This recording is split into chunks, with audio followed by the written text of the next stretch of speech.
Nous avons tous une faille, c'est la marque principale de notre chemin de vie. Elle est l'indication première de ce qu'on est venu travailler ici. Ce n'est pas une erreur. Et traverser la faille, ça signifie aller à sa rencontre, réaliser que le gouffre qu'elle semble être au départ est en fait une porte, un passage, et passer. La formulation de la faille, c'est un des points les plus importants, c'est celui qui nous prend le plus de temps finalement, parce qu'il faut souvent plusieurs semaines, voire plusieurs mois avant d'avoir une formulation assez précise, assez efficace pour pouvoir travailler avec dans sa vie quotidienne. Trouver les mots justes, ceux qui nous touchent, ceux qui font comme une sorte de pincement, de petits tremblements à l'intérieur quand on les entend.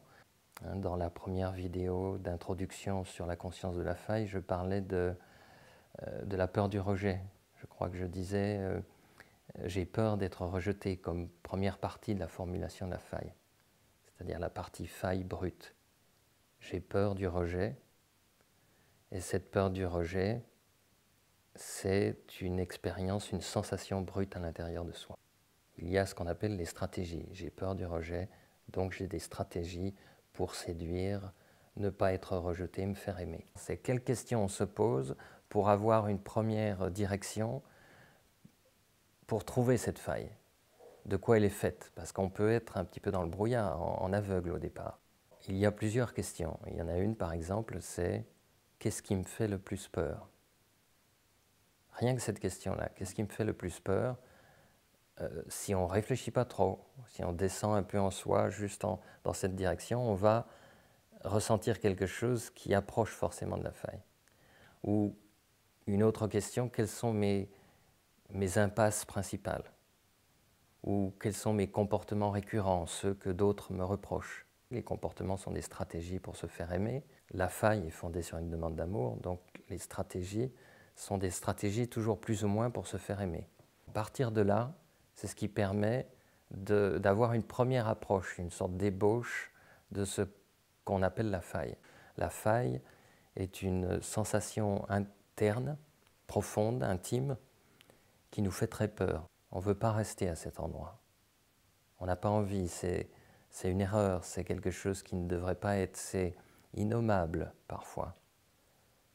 Il y a une sensation de perdre pied, de vertige ou d'insécurité qui fait qu'on s'est construit en tant que personnage social comme quelqu'un qui veut éviter à tout prix ce gouffre.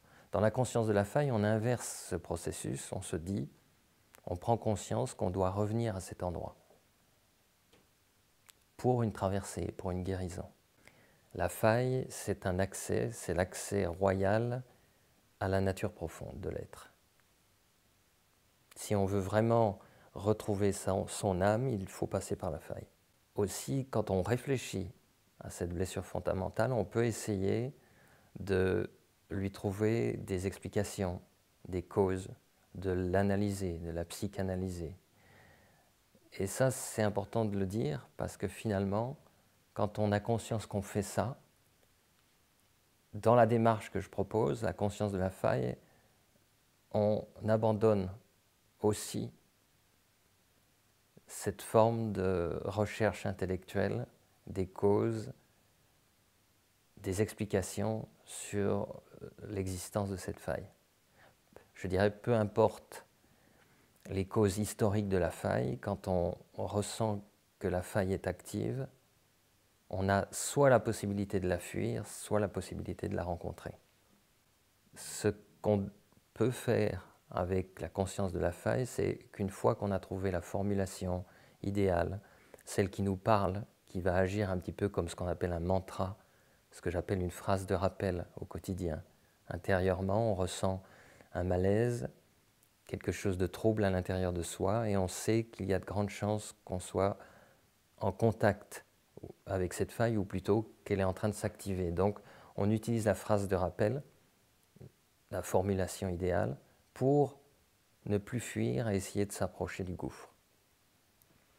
Et s'approcher du gouffre, ça veut dire, ce n'est pas une invitation à tomber dans un gouffre, ou à se faire mal, ou à se mortifier, ou à être un petit peu masochiste. C'est plutôt une invitation à aller à la rencontre de ce qui nous fait peur à l'intérieur de nous, de ce qui nous coupe de notre âme, de notre nature profonde, et essayer de trouver ce passage qui existe à cet endroit-là.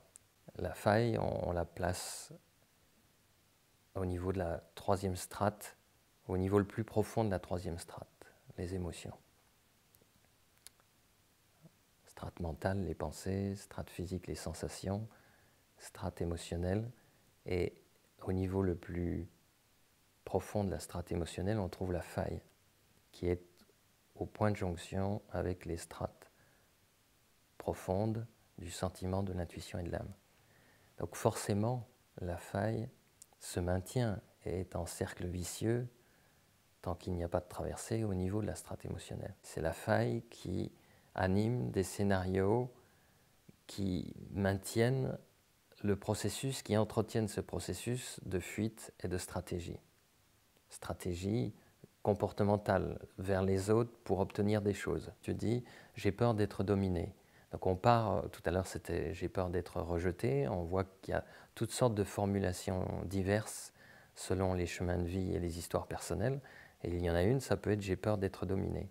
Et tu dis que dans cette peur d'être dominé, il y a ce qui appartient à la faille et ce qui appartient à une volonté de ne pas être dominé. C'est-à-dire même avec une formulation, on réalise qu'il y a une résistance à la traversée, qu'on croit encore dans la capacité des stratégies à nous donner quelque chose de plus riche que de revenir à soi, de revenir à la faille et de la traverser en direction de l'âme.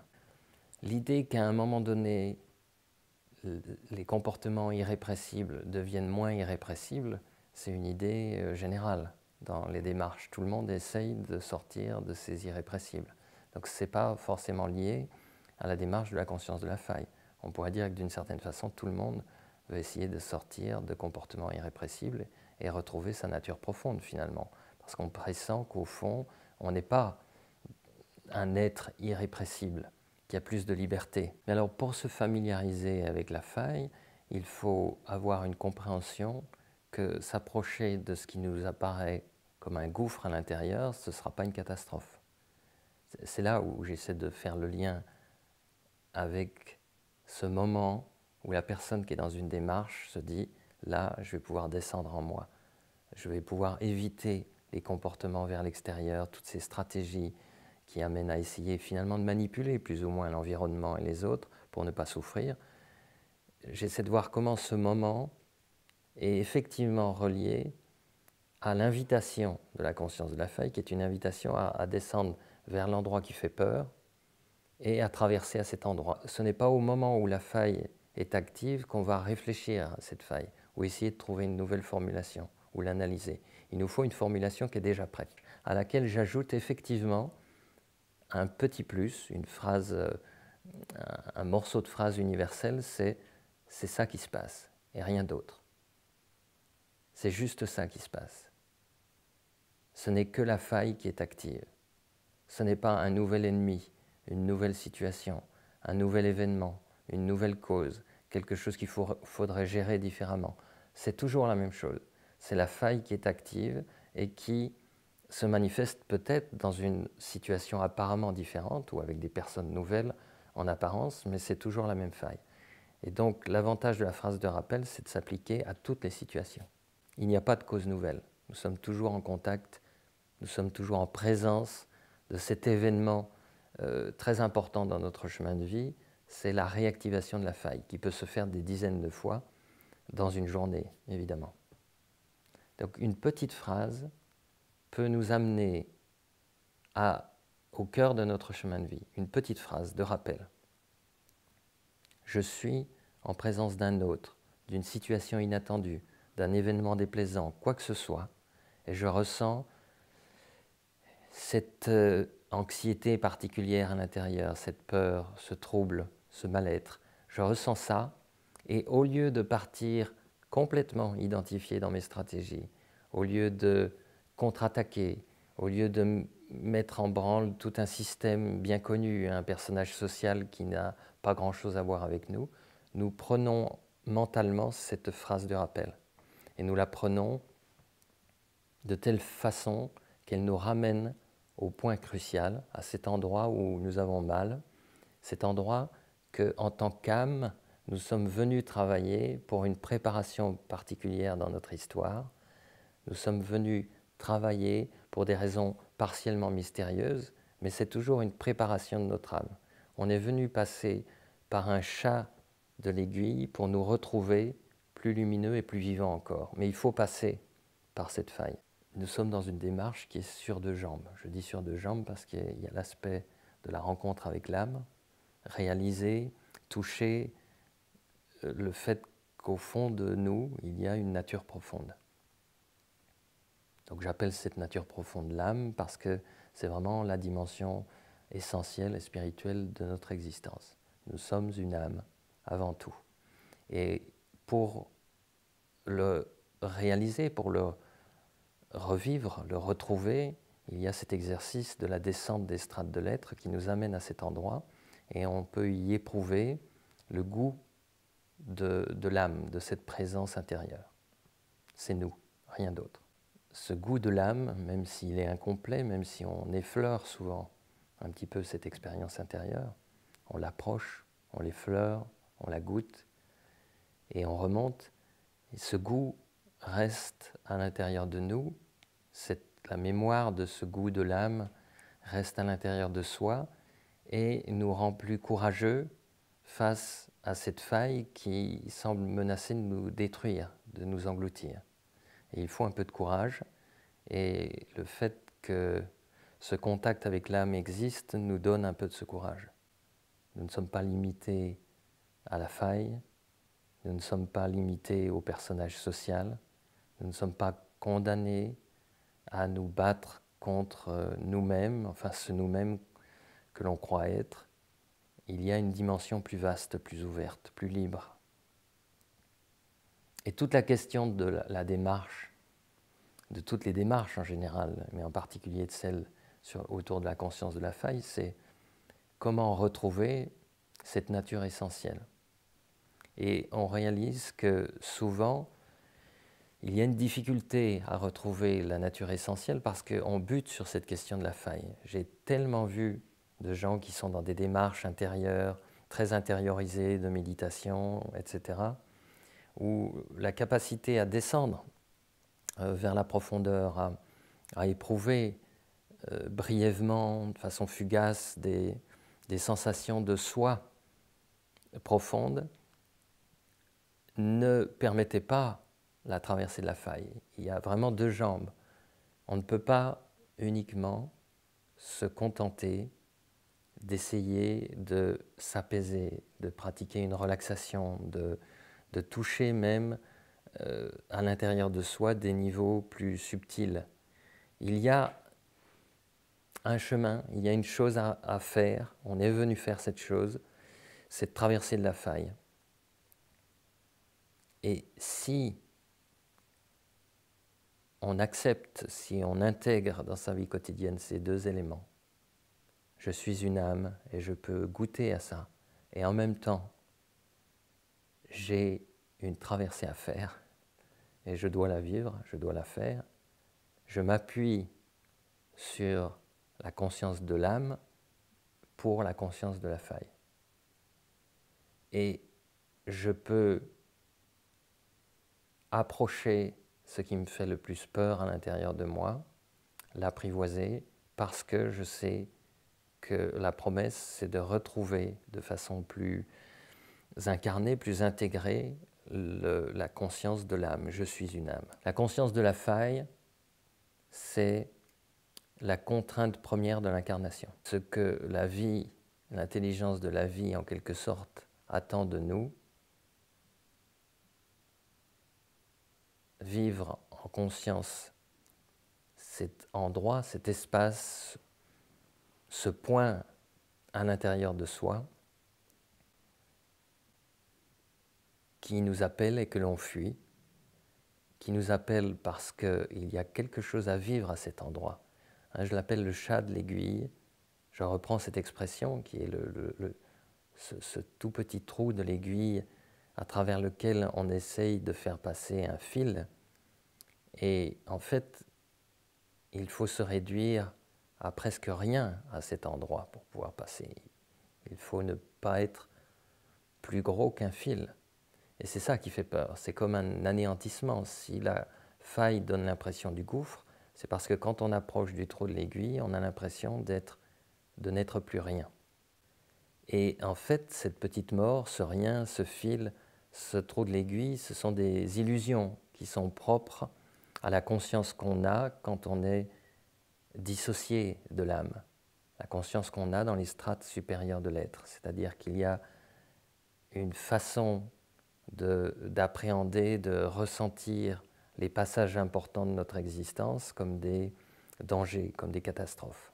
La conscience de la faille, c'est cet appel de l'intelligence de la vie à retrouver cette mémoire qui est inscrite dans notre âme d'un chemin de vie, d'une sorte de programme pour lequel on a signé en quelque sorte, pour lequel on est venu, un programme qui nous dit là, ça fait mal, et parce que ça fait mal, tu fuis. Et tu te comportes comme quelqu'un d'étranger. C'est une aliénation. Ce n'est pas toi. Ce n'est pas toi qui t'exprimes. C'est cette faille qui prend le pouvoir, mais d'une façon dépourvue de conscience. Il n'y a pas de conscience dans la faille et ses stratégies quand elles sont livrées à elles-mêmes, en quelque sorte. La conscience de la faille, c'est une démarche attentive.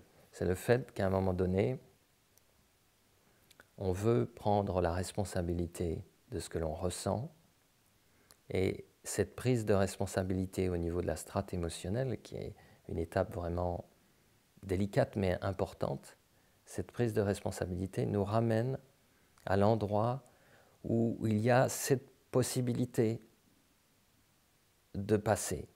Parce que dans la vie quotidienne, quand on se bat avec les autres, quand on est dans les stratégies, on ne passe rien du tout, on ne passe nulle part. Il n'y a pas de passage, il y a des tentatives de contrôler l'existence pour éviter de ressentir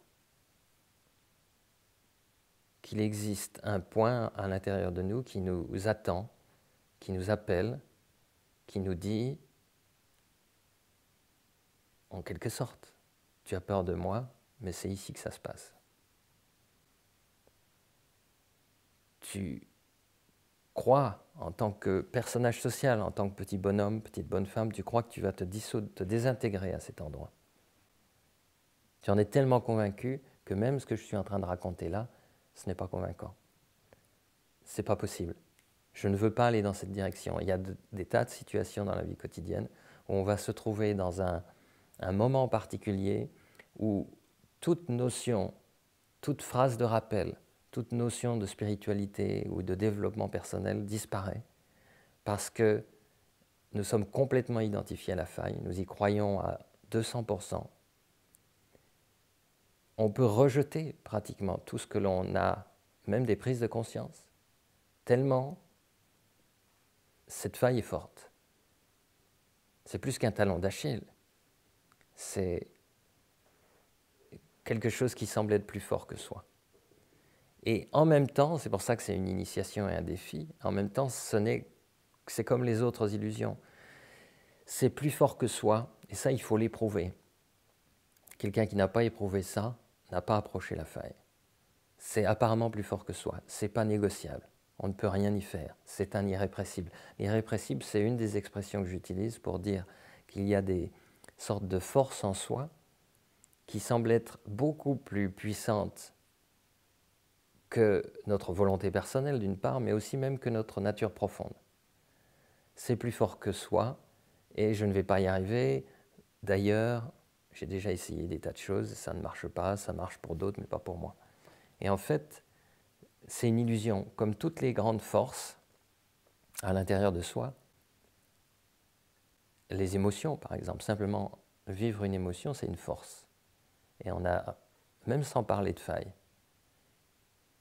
on a du mal avec les émotions parce qu'on anticipe que l'on va être débordé et submergé par une émotion au point d'en mourir, de devenir fou ou de disparaître.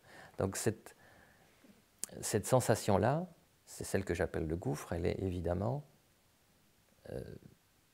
pas très attirante. Donc pour être attiré, il faut comprendre pourquoi on vit de telles choses. Pourquoi est-ce qu'on vit ça? Pourquoi est-ce qu'on vit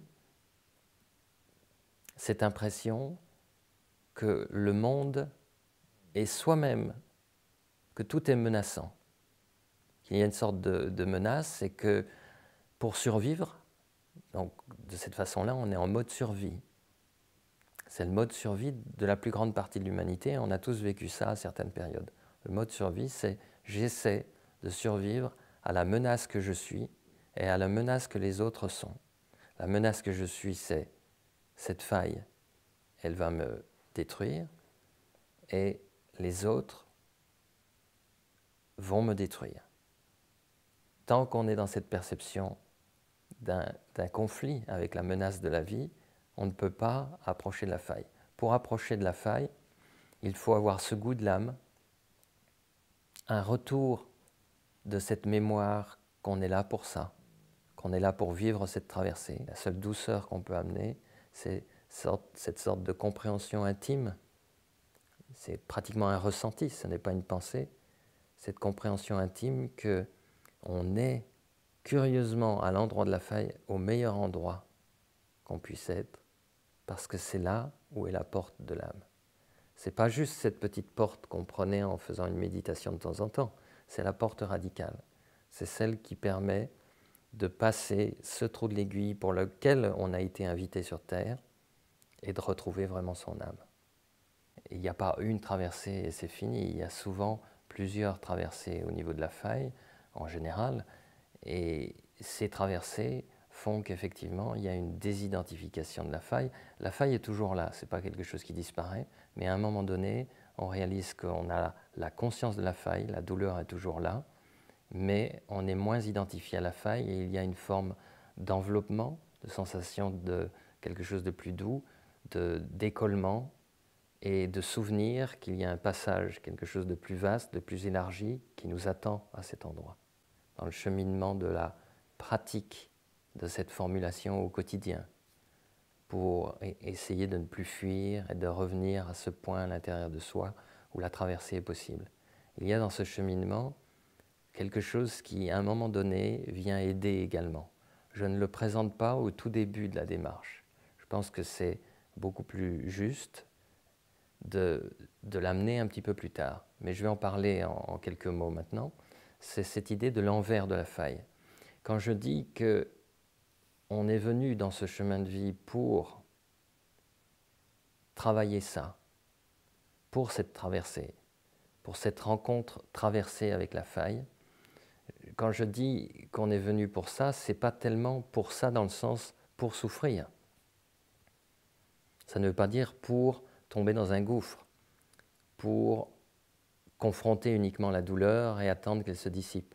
Ça veut dire que cette faille, cette blessure profonde qui nous conditionne tellement et qu'on va exprimer par exemple, comme on le disait tout à l'heure, sous la forme « j'ai peur d'être dominé, donc j'ai certains comportements ». J'ai peur d'être dominé à un envers, ce que j'appelle l'envers de la faille. Et une fois que j'ai trouvé la formulation idéale, celle qui me fait ressentir que c'est ça, c'est cette douleur-là, cette crainte-là, qui est à l'origine, à la racine de tous mes comportements, de mes échecs, de mes dérapages, de mes masques. Une fois qu'on a trouvé cette formulation qui dit c'est ça, je vais pouvoir me servir de cette formulation parce que je suis juste, je suis au bon endroit. On est obligé de se poser la question, mais pourquoi? Cette question qu'il ne faut pas se poser au départ de la démarche de la faille parce qu'on ne veut pas faire une analyse. À un moment donné, il y a une sorte de pourquoi subtil qui vient. Pourquoi? Parce que je suis venu travailler au niveau de cette faille parce que j'ai une sorte de mission très particulière, c'est de réaliser une valeur. Il en existe des milliers, on pourrait dire. mais c'est comme si j'étais venu avec une valeur particulière à réaliser. Sur la question de la domination, par exemple, qu'est-ce qu'on fait avec ça? Qu'est-ce que c'est que la domination? La domination, c'est le versant sombre, c'est le versant douloureux. Dominer, ne pas être dominé. C'est un combat, c'est une tension. On ne peut pas être bien avec ça. Mais la domination, elle a un pendant, elle a un envers. La domination, c'est ce qui représente la force, la puissance et l'exigence de ce qui est plus grand que soi. En tant que personnage social, on ne veut pas être écrasé par les autres et on appelle ça ne pas être dominé. Mais en tant qu'âme, la valeur qui se trouve à l'origine de cette faille, c'est la conscience qu'il y a quelque chose, une intelligence qui est plus grande que soi, qui est plus exigeante que soi, qui a des conditions qui sont posées, des règles, et que nous pouvons être en accord avec cette grande puissance. L'envers de la faille qui dit « j'ai peur d'être dominé par des gens qui me veulent du mal et qui vont m'écraser », c'est « je suis venu réaliser cet accord avec le plus grand que soi ». Cet accord avec l'intelligence du vivant qui, d'une certaine façon, me domine, mais à ce moment-là, quand on le voit comme une valeur, quand on le vit réellement pour ce que c'est, on ne peut plus utiliser le terme domination. C'est l'envers de la faille. L'envers de la faille, j'ai peur d'être dominé, c'est je sais qui je suis. Je ne suis pas un personnage social écrasé, je suis une âme en accord avec l'intelligence du vivant. Je ne suis pas un petit grain de sable écrasé par l'univers, je suis une âme qui est en communion avec l'intelligence du vivant, tellement vaste, infinie. Mais pour réaliser ça dans l'incarnation, on passe par cette faille. Comme si l'âme avait besoin de cette contrainte particulière pour vraiment comprendre ce qu'est l'intelligence du vivant. C'est comme si l'âme était réduite en un point tout petit, presque comme si elle était écrasée, c'est l'impression qu'on peut avoir, c'est ça être dominé, et que écrasée, elle ne l'est pas, mais croyant être écrasée, elle passe à travers le chat de l'aiguille et elle retrouve cette expérience de l'expansion. Je suis une âme, je ne suis rien d'autre que issu de l'intelligence du vivant infini, océan d'amour, et je ne m'y sens pas écrasé, je ne m'y sens pas dominé.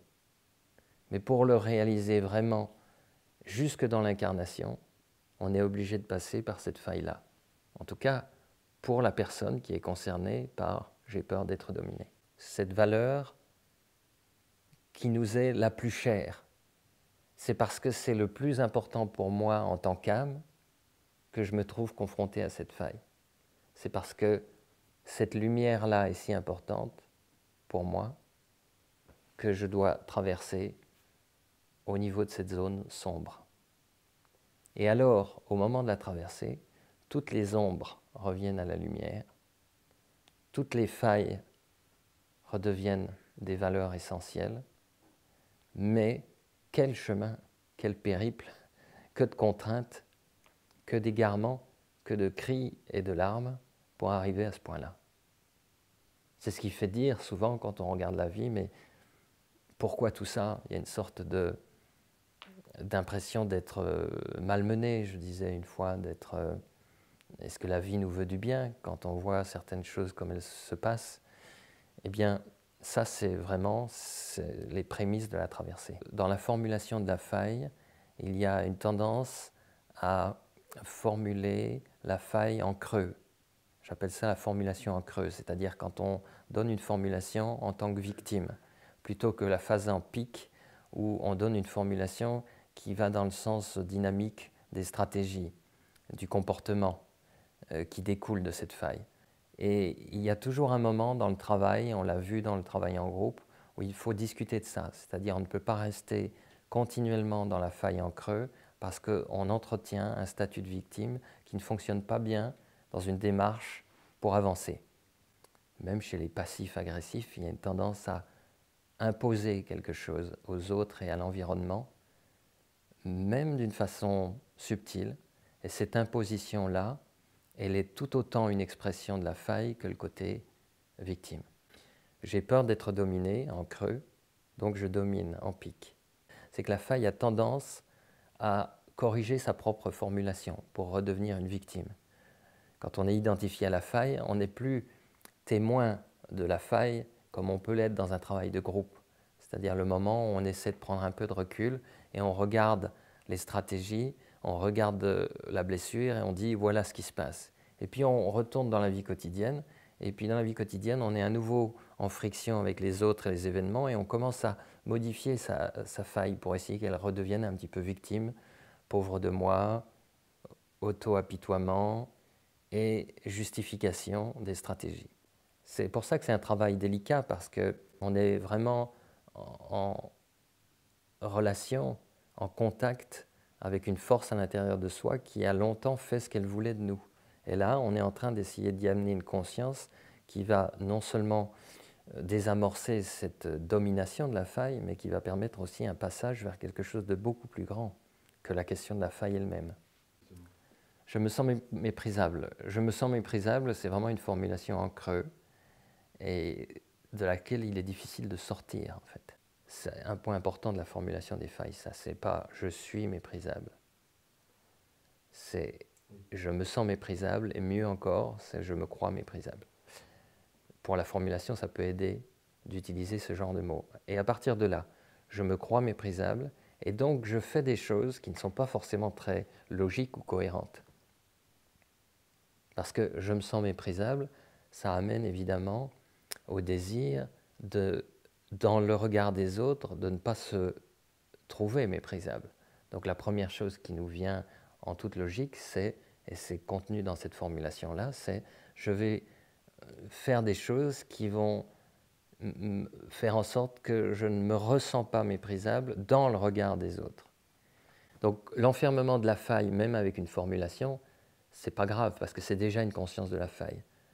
Là, on prenait l'exemple de quelqu'un qui dit « je me sens méprisable », donc j'essaie de ne pas me trouver méprisable, mais comme je n'y arrive pas, ou quand je n'y arrive pas, je me sabote et je deviens encore plus méprisable. Et je retombe dans ce cercle vicieux. Mais au moins, il y a la conscience du cercle vicieux. Partons de ce que tu fais, un peu plus. Pas seulement de comment tu te ressens en tant que victime. Qu'est-ce que tu cherches à obtenir de manière plus agressive? Qu'est-ce que tu imposes? Qu'est-ce que tu appliques sur l'environnement et sur les autres qui fait que tu ne peux pas sortir, qu'il n'y a pas de traversée de la faille? Si l'autre me reconnaît, me désire, me convoite, je ne suis pas méprisable. Dans le regard de l'autre, je vois une attraction, un appel qui fait que je vais avoir l'illusion que ça me prouve que je ne suis pas méprisable. Ça, c'est la faille en pic, dans le sens où cette faille-là, cette stratégie-là, elle fait quelque chose en direction de l'environnement, elle ne revient pas au chat de l'aiguille, au trou de l'aiguille, elle fait quelque chose en direction des autres, je fais quelque chose, et ce quelque chose participe du problème de la faille. Ce n'est pas seulement quelque chose qui m'est tombé dessus, c'est quelque chose que je fais. Parce que, en fait, au moment où, dans la conscience de la faille, on se voit faire, on voit que la faille est partout de manière active, qu'elle n'est pas juste en creux, latente, prête à se réveiller comme un volcan en sommeil, elle est toujours en éruption. La faille est toujours en train de faire quelque chose aux autres. Je ne suis pas que quelqu'un qui un jour s'est perçu comme méprisable, je suis quelqu'un qui consacre une très grande partie de sa vie à essayer de se présenter d'une manière trompeuse aux yeux des autres, personnage social est un menteur, se présenter aux yeux des autres d'une façon qui va attirer des miettes de quelque chose que je ne peux pas trouver dans cette direction, que les autres ne peuvent pas me donner, que je ne pourrai trouver que en revenant au gouffre de la faille et en essayant de retrouver cette vision, cette sensation du passage qui est comme une sorte d'abandon, dans le sens de s'abandonner à l'endroit où on se crispe d'habitude. Lâcher prise à l'endroit où on veut faire des choses d'habitude. La faille, c'est vrai qu'elle a des raisons d'être en creux parce qu'il y a une souffrance. La faille, c'est une souffrance. Moi, quand je parle de conscience de la faille, j'ai toujours à l'esprit, j'ai toujours comme une sensation à l'intérieur de moi, la présence, la manifestation de cette souffrance. De toute façon, quel que soit l'aspect agressif de la faille, c'est une souffrance qui s'exprime et qui dit par où je passe, où est la porte, où est le passage. Et moi, je suis obligé de répondre, non pas sur le plan de l'agressivité, mais essayer d'amener à descendre pour dire la porte, elle est en bas. Elle est vers l'intérieur, elle est vers le fond, elle est vers la nature profonde. Et je sais que c'est difficile. Je sais que c'est à la fois la seule chose importante, mais aussi la chose la plus difficile du monde dans notre vie d'être humain, c'est que quand il s'agit d'aller descendre à l'endroit qui nous fait le plus peur, on dit non, on freine, et toutes les stratégies, même celles qui semblent les plus tordues à un certain niveau, se justifient d'une certaine façon. En tout cas, dans mon cœur, quand j'y assiste, elles se justifient parce que c'est une vraie souffrance. Je suis méprisable parce que je me vois comme un personnage en quête affective permanente, capable de tout pour obtenir de l'affection des autres. Par toutes sortes de stratégies, de comportements qui dégoûtent la personne elle-même. C'est ça.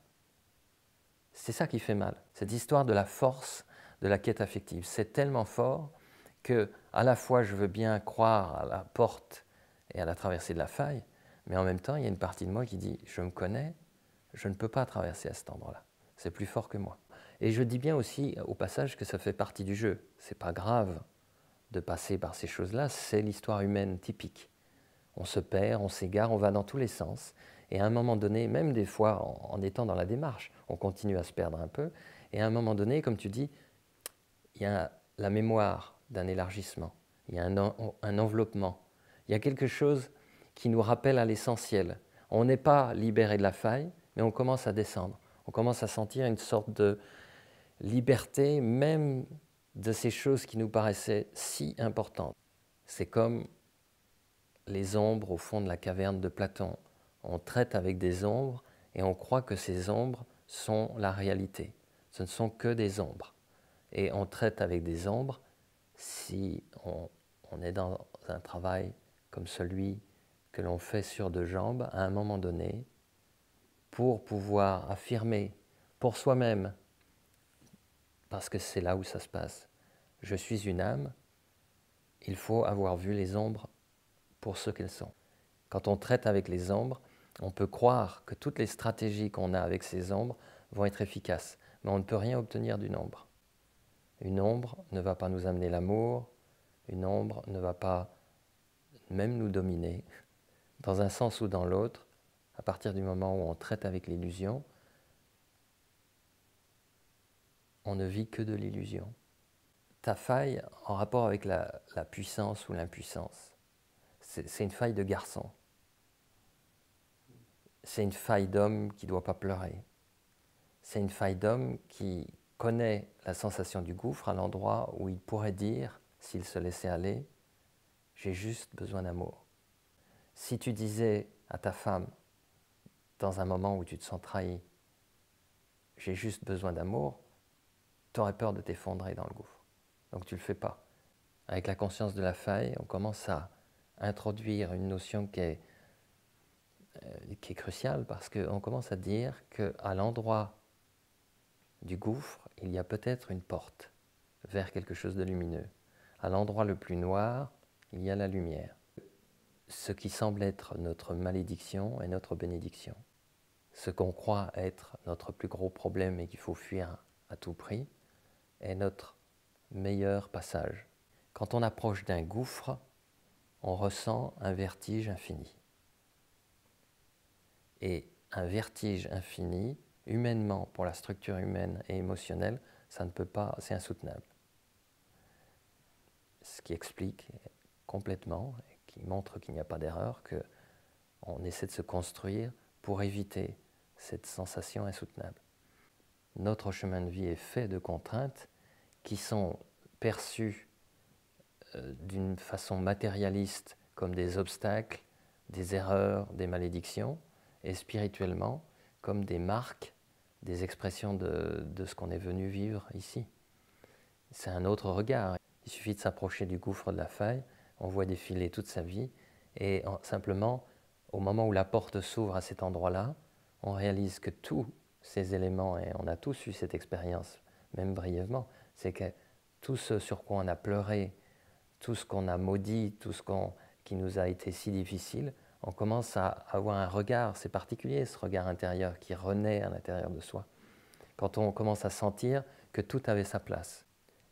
Même ce qu'on a jugé le pire et le plus insupportable avait sa place parce que c'est ce qui nous amène à cette traversée. Et une fois que la traversée est faite, il ne reste aucune trace du reste. Si on essaie de travailler ensemble, si on essaie d'avancer, c'est parce que quelque part on croit dans cette promesse, on a la foi dans le fait qu'il y a une traversée qui est possible.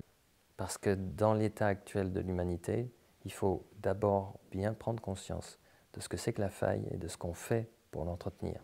Là, c'est quand quelqu'un dit, par exemple, « Je ne survivrai pas si je n'avais pas fait quelque chose d'important pour l'humanité et que tout le monde reconnaît. Je vais laisser une trace. J'ai fait quelque chose de très important. » Et quand on commence à voir que c'est une ombre, est-ce qu'on la lâche pour autant? En général, non. Et c'est là ce petit jeu qui peut durer quelques années, c'est que finalement, on se rend compte qu'en réalité, je veux dire concrètement, dans nos actions quotidiennes, on est vraiment en train d'entretenir le personnage social parce qu'on croit plus en lui qu'en la traversée de la faille, qu'en l'âme.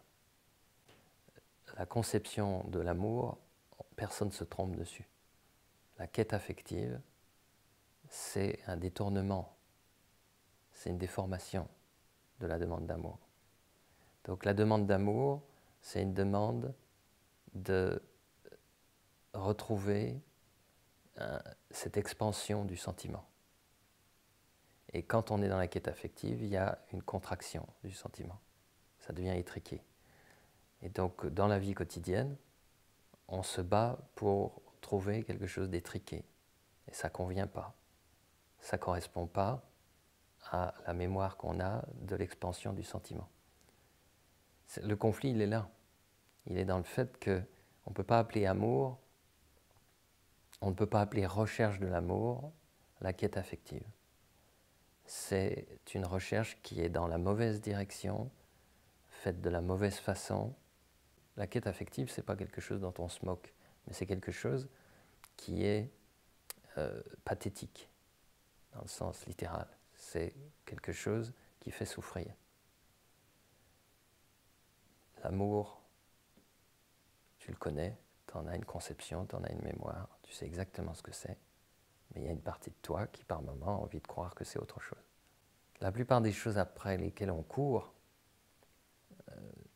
desquelles on se satisfait un petit peu, c'est trop petit par rapport pour une âme. C'est pas vraiment ce que tu veux. Ce sont juste des reflets d'une valeur plus profonde. On arrive à la nature profonde, mais on reconnaît qu'elle a encore une dimension personnelle d'une certaine façon, qu'elle est encore tournée vers l'incarnation avec des objectifs. Je veux me retrouver comme âme pour mieux réussir, c'est ce que j'appelle le développement personnel.